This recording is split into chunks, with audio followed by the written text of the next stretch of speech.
Hello students, welcome करते हैं आपका हमारे साइंस वाला के न्यू वीडियो में। तो पिछली वीडियो में हमने न्यूट्रिशन पढ़ा था, उसके टाइप्स भी देखे थे। उसमें दो टाइप्स थे, एक था ऑटोट्रॉपिक न्यूट्रिशन और एक था हेटेरोट्रॉपिक न्यूट्रिशन। तो आज हम लोग ऑटोट्रॉपिक न्यूट्रिशन इन प्लांट्स में देखने वाले हैं। तो प्लांट्स में कैसे ऑटोट्रॉपिक न्यूट्रिशन होता है इस वीडियो में आपको बताएंगे। तो देखिए, जो प्लांट्स में होते हैं उसमें जो ऑटोट्रॉपिक न्यूट्रिशन फोटोसिंथेसिस के थ्रू होता है। फोटोसिंथेसिस क्या होता है? ये the process by which plants make their own food in the presence of sunlight, chlorophyll, carbon dioxide and water is called photosynthesis. मतलब कि फोटोसिंथेसिस ऐसा प्रोसेस है जिसमें जो प्लांट्स होते हैं, ग्रीन प्लांट्स मेनली, वो अपना फूड बनाते हैं किसकी प्रेजेंस में? क्लोरोफिल, सनलाइट, कार्बन डाइऑक्साइड और वाटर के प्रेजेंस में अपना फूड बनाते हैं। उनको उसे कहते हैं फोटोसिंथेसिस।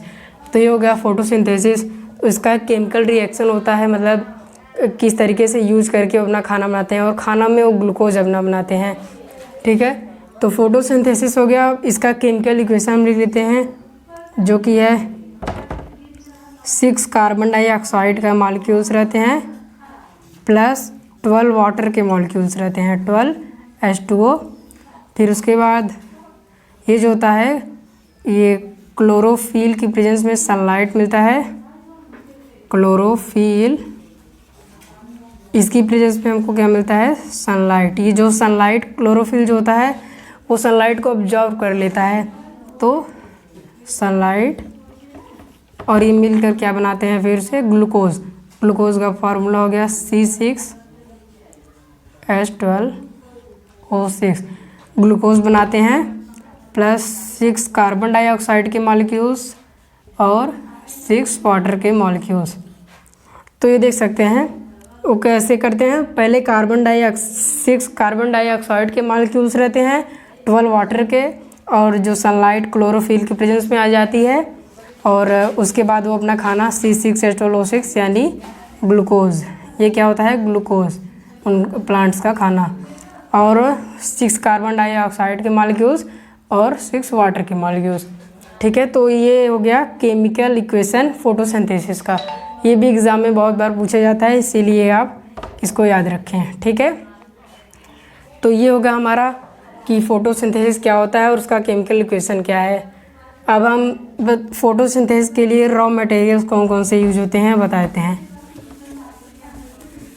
प्लांट्स जो अपना खाना बनाते हैं उनमें रॉ मटेरियल्स उनके क्या क्या होते हैं वो हम देखते हैं।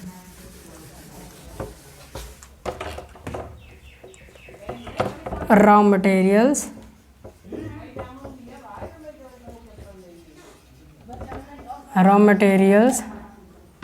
फॉर मेकिंग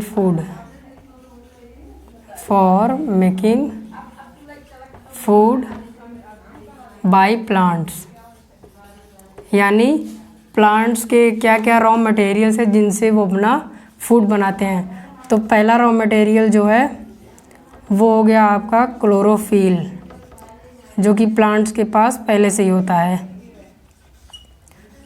क्लोरोफिल हो गया। दूसरा होता है सनलाइट, जो कि वो सनलाइट एब्जॉर्ब करता है क्लोरोफिल के द्वारा, तो दूसरा हो गया सनलाइट। थर्ड जो रॉ मटेरियल है वो है carbon dioxide. Carbon dioxide plants के पास रहता है, नहीं सॉरी, कार्बन डाइऑक्साइड हम ऑक्सीजन को लेते हैं और कार्बन डाइऑक्साइड को छोड़ते हैं, तो प्लांट जो है कार्बन डाइऑक्साइड इन्वायरमेंट से लेता है। और फोर्थ रॉ मटेरियल जो है वो है वाटर।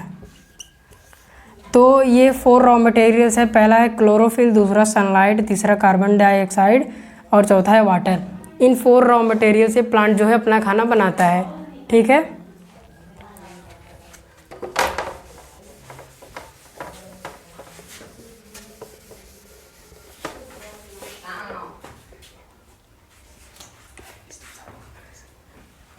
तो अब हम देखेंगे स्टेप्स ऑफ फोटोसिंथेसिस। यानी हमने देख तो लिया फोटोसिंथेसिस क्या है, लेकिन उसमें मेनली होता क्या है फोटोसिंथेसिस प्रोसेस में, अब हम वो देखेंगे।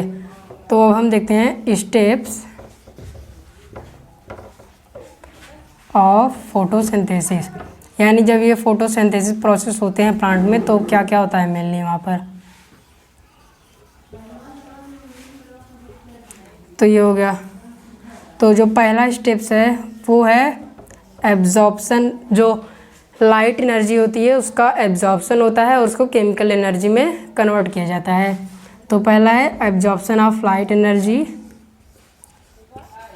एब्जॉर्प्शन ऑफ लाइट एनर्जी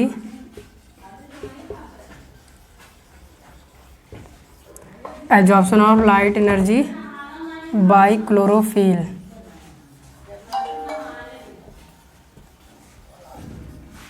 तो जो लाइट एनर्जी का एब्जॉर्प्शन होता है किसके, क्लोरोफिल के द्वारा। ठीक है, तो ये हो गया पहला हमारा स्टेप। और दूसरा होता है जो लाइट एनर्जी आई है तो प्लांट सीधा लाइट एनर्जी से खाना नहीं बना पाता, उसको कन्वर्ट करता है किसमें, केमिकल एनर्जी में। तो दूसरा पॉइंट क्या होगा हमारा, conversion of light energy into chemical energy. जो लाइट एनर्जी प्लांट्स क्लोरोफिल के द्वारा उसको मिलता है वो उसको केमिकल एनर्जी में चेंज करता है। तो conversion of light energy into chemical energy. और उसके बाद उसी में वो क्या करता है, कन्वर्जन कर लेता है।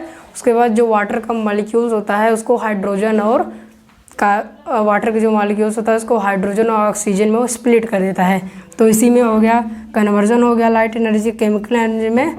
उसके बाद and splitting of water molecule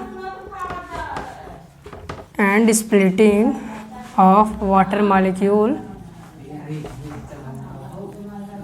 molecule का जो है वो उसकी स्प्लिटिंग होती है किसमें, एक तो होती है हाइड्रोजन में और दूसरा होता है किसमें, ऑक्सीजन में। क्योंकि वाटर H2O उसका फार्मूला होता है, तो H2O में हाइड्रोजन भी आ जाता है और ऑक्सीजन में। तो दूसरा पॉइंट क्या होगा हमारा, conversion of light energy into chemical energy. और जो वाटर का मॉलिक्यूल्स उसकी स्प्लिटिंग होती है किसमें, हाइड्रोजन में और ऑक्सीजन में। थर्ड एंड लास्ट पॉइंट है हमारा, अब जो इसका स्प्लिटिंग हो गया, अब खाना जब बन जाएगा तो reduction of carbon dioxide carbohydrate into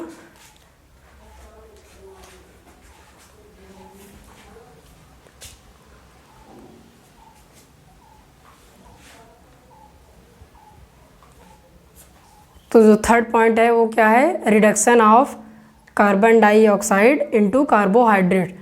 तो जो कार्बन डाइऑक्साइड होता है उसका रिडक्शन होता है, यानी निकलता है मतलब किस में चेंज होता है, वो कार्बोहाइड्रेट में।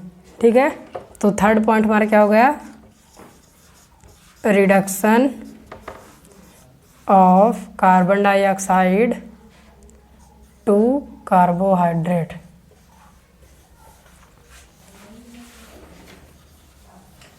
ठीक है, तो ये इस 3 स्टेप्स होते हैं फोटोसिंथेसिस में। क्या होता है, पहला ऑब्जॉर्प्शन होता है लाइट एनर्जी का क्लोरोफिल के द्वारा। दूसरा है हमारा जो लाइट एनर्जी है उसको केमिकल एनर्जी में कन्वर्ट किया जाता है और वाटर के मॉलिक्यूल को हाइड्रोजन और ऑक्सीजन में स्प्लिट किया जाता है। और थर्ड वाला क्या है कि reduction of carbon dioxide to carbohydrate. जो कार्बन डाइऑक्साइड होता है उसका रिडक्शन होता है कार्बोहाइड्रेट में। ठीक है स्टूडेंट्स, तो ये हो गया हमारा स्टेप्स ऑफ फोटोसिंथेसिस।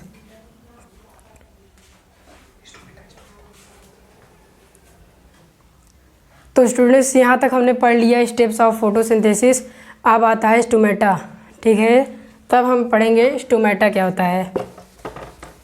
आपके एनसीईआरटी में दिया गया है टॉपिक स्टोमेटा के बारे में, तो इसके बाद हम पढ़ रहे हैं स्टोमेटा।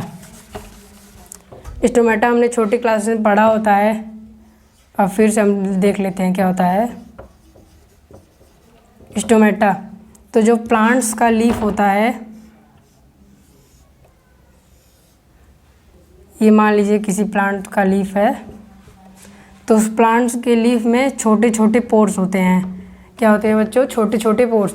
तो उन्हीं छोटे छोटे पोर्स को क्या कहते हैं, स्टोमेटा, स्टोमेटल पोर्स बोलते हैं, आप स्टोमेटा भी कह सकते हैं। तो स्टोमेटा क्या है, जो प्लांट्स के लीफ में जो छोटे छोटे पोर होते हैं उन्हीं को कहते हैं स्टोमेटा। तो इसका अगर हम डिफिनीशन लिखें तो tiny pores present on the surface of leaves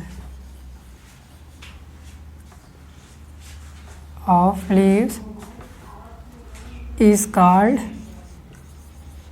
stomata. तो स्टोमेटा क्या होता है? जो छोटे छोटे पोर्स होते हैं लीफ में जो प्रेजेंट होते हैं, छोटे छोटे पोर्स, उन्हें कहते हैं स्टोमेटा। तो स्टोमेटा में इस 2 सेल से कवर होते हैं, गार्ड सेल जिनको बोलते हैं। तो हम देखते हैं गार्ड सेल, लेकिन उससे पहले स्टोमेटा का हम फंक्शन देख लेते हैं क्या होता है। तो जो फंक्शन है स्टोमेटा का, पहला तो इसका मेन फंक्शन है कि ये गैसियस एक्सचेंज करता है। तो पहला क्या हो गया इसका फंक्शन? Exchange of gases. तो ये होगा इसका पहला फंक्शन जो कि ये गैसेस का एक्सचेंज करता है, ठीक है। और दूसरा फंक्शन क्या है इसका? ट्रांसपायरेशन। ट्रांसपायरेशन मतलब होता है स्टूडेंट वाटर का लॉस होना। तो जो लीव्स होता है उनके जो अपर पार्ट पर वाटर का लॉस होता है, उससे प्रिवेंट करता है स्टोमेटा, ठीक है। तो दूसरा इसका हो गया ट्रांसपायरेशन, यानी ये वाटर लॉस को प्रिवेंट करता है। तो ये हो गया हमारा स्टोमेटा का फंक्शन।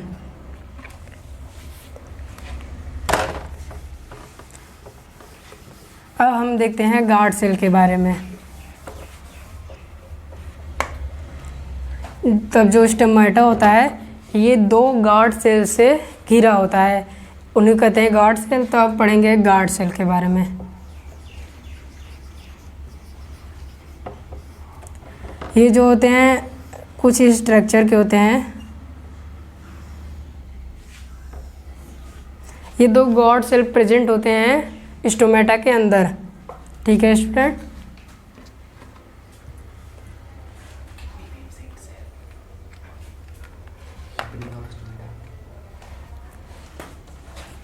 तो गार्ड सेल क्या करते हैं स्टूडेंट? ये opening and closing of stomata करते हैं, यानी यही क्या करते हैं? स्टोमेटा को ओपन करते हैं।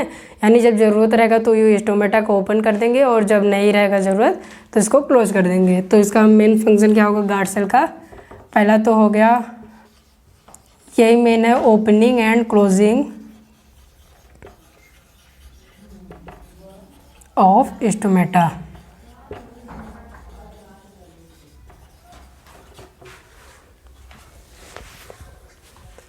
तो यही इसका मेन फंक्शन है, ये ओपनिंग और क्लोजिंग करता है स्टोमेटा का।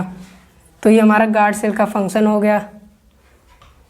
तो स्टूडेंट्स अब हम देखते हैं कि opening and closing of stomata, यानी कि स्टोमेटा कब ओपन होता है और कब वो क्लोज हो जाता है। तो ये ओपनिंग एंड क्लोजिंग किसके द्वारा होता है? हमने जान लिया कि वो गार्ड सेल के द्वारा होता है। तो गार्ड सेल जो होता है उसी से स्टोमेटा की ओपनिंग भी होती है और क्लोजिंग भी। अब देखते हैं कैसे होती है। पहले ओपनिंग देख लेते हैं। तो ये पहले गार्ड सेल है। तो मान लीजिए जैसे ये हो गया वाटर को H2O ले लेते हैं। जब वाटर स्टोमेटा पोर के अंदर जाएगा, तब जो स्टोमेटा पोर है पहले तो ऐसे बंद था, लेकिन जब पानी उसके अंदर आया तो वो क्या हो जाएगा? खुल जाएगा। तो खुल जाएगा तो इसीलिए क्या हो गया? जब H2O enter in guard cell then it swell मतलब खुल जाना, यानी ओपन हो जाना। यानी जब पानी जो गार्ड सेल के अंदर आएगा तब वो क्या हो जाएगा? वो दोनों स्टोमेटा पोर को क्या करेगा? ओपन कर देगा। और क्लोजिंग इसी का अपोजिट है। तो जैसे यहाँ पे जब इसके अंदर पानी आया तो क्या हो गया? ओपन हो गया, ठीक है।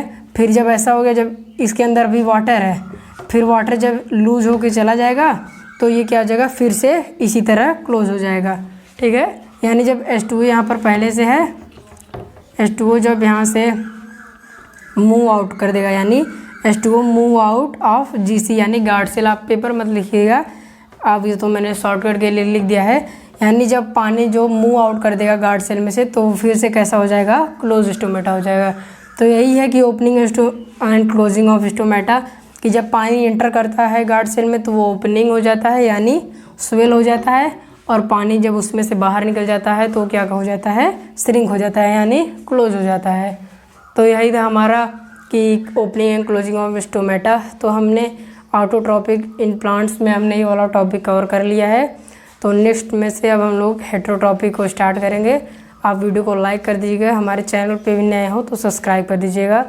और इसके नोट्स हम आपके डिस्क्रिप्शन में एक लिंक होगी, उस पे साइट में से आप हमारे नोट्स को भी डाउनलोड कर सकते हैं। तब तक के लिए धन्यवाद।